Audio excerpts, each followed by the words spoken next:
নমস্কার বন্ধুরা, আমি বং পিঙ্কি কিচেনের পিঙ্কি। এটা আমার ১ম ভিডিও। আজকে আমি আপনাদের কাছে একটা ড্রিংকস বানিয়ে দেখাবো।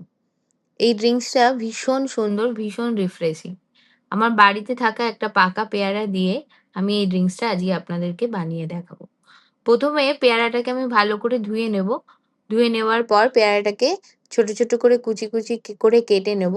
পেয়ারার দানাগুলোকে বাদ দিয়ে ভেতরের যে নরম অংশটা সেটাকে নিয়ে নেব। তার মধ্যে একটা কাঁচা লঙ্কা আর একটু পুদিনা পাতা মিশিয়ে ভালোভাবে একটা হামালদিস্তার মধ্যে থেঁতো করে নেব।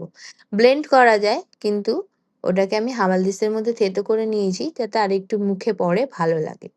তারপরে গ্লাসটায় আমি একটা গ্লাস নেব।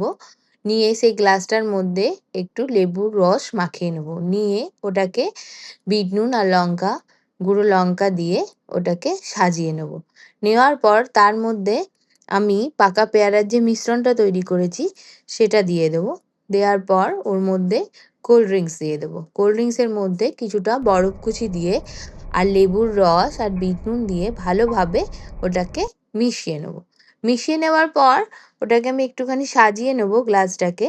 তার জন্য পাকা পেয়ারার একটা স্লাইস কেটে আর পুদিনা পাতা দিয়ে গ্লাসটাকে ভালো করে ডেকোরেশন করে নেব। ড্রিঙ্কসটা একদম রেডি বন্ধুরা, এবার সার্ভ করার জন্য। সার্ভ করার আগে এর মধ্যে আমি মিশিয়ে নেব আরেকটু আইস কিউব, যাতে ড্রিঙ্কসটা একদম ঠান্ডা থাকে। চাইলে পাকা পেয়ারাটা ভালোভাবে মিশিয়ে নিতে পারেন, বাট যদি চান তো কাঁচা লঙ্কাটা নাও দিতে পারেন, স্কিপ করে যেতে পারেন।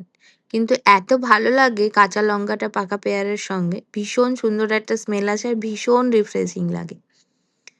তো আজকে আমার এই ভিডিওটা এখানেই শেষ করছি বন্ধুরা। আবার দেখা হবে একটা নতুন ভিডিওর সঙ্গে। টাটা।